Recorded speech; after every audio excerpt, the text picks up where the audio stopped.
এটা itel 5617 model. এটার problem হচ্ছিল নেটওয়ার্ক সার্চিং দেখাচ্ছে কিন্তু টাওয়ার আসছে না, মানে এয়ারটেল লেখা আসছে না। আমি এটা এখান থেকে এই যে এখান থেকে এখানের লাইনটা মিসিং হয়ে গেছে, মেপে দেখেছি মিসিং হয়ে গেছে। তা আমি এখানে এইখান থেকে একটা ওয়্যার বড় করে জাম্পার করলাম, আর এখানে একটা ওয়্যার একদিকটা জাম্পার করলাম। করার পরে দেখি এটা অন করে আসছে কিনা। লাইনটা তো মিসিং ছিল, এখন তো লাইনটা পেয়ে যাওয়ার কথা।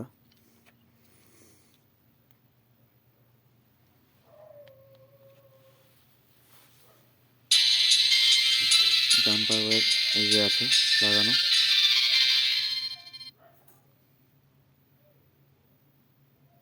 এই যে দেখুন এয়ারটেল লেখা, টাওয়ার চলে এসছে। একটাতে নো সিম দেখাচ্ছে, যেহেতু একটা সিম হয়তো সাপোর্ট করেনি।